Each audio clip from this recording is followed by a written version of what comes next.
Farm Rules by Kirsten Nash.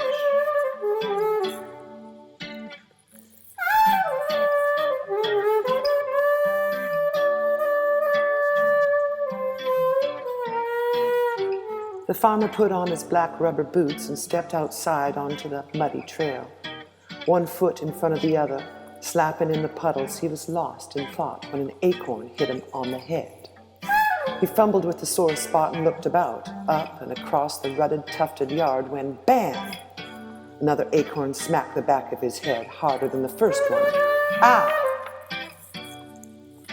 The farmer turned around indignantly to see a squirrel rocking back and forth in the arms of the ancient oak tree, one spindly paw holding an acorn and the other rubbing in his furry belly, and he was laughing. "What did you do that for?" the farmer scowled, checking his fingers for blood. "You pissed me off," the squirrel finally managed when he had gotten control of himself. "Pissed you off?" "Yes, last night, all your caterwauling about. It pissed me off." Caterwauling about?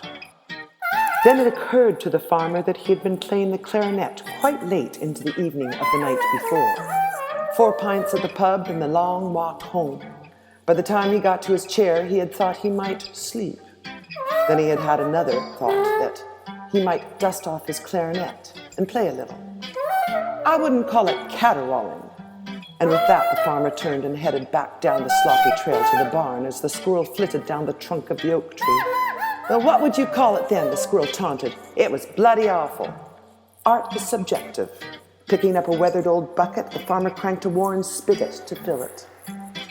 "You find me one being on this planet that thinks what you were doing last night is art, and I'll jump in the rain barrel," dared the squirrel, hopping up and down, very pleased with himself, giggling madly. There are no rules. And with that, the farmer dumped the bucket of water in the pig's trough. "Of course there have to be rules," the squirrel shrieked. "Without rules there can be no form, no framework. Next thing you'll be spouting out of your pie hole is that art is in the imperfections." The farmer did not reply, but shook the last few drops from the bucket and surprised the squirrel with his speed as he upended the bucket and dropped it over the screaming rodent, trapping it inside. On a fence post, lethally still, sat an uncommonly large tabby cat. "Of course, sir, the rules the rather obtuse little fellow might be referring to could be the farm rules," the cat hissed softly. "Farm rules?" asked the farmer as he kicked the mud off his boots at the front door. "Number 1. Never befriend anything you might have to eat someday." The cat smiled lazily and stretched his back. "Well, he's yours to educate."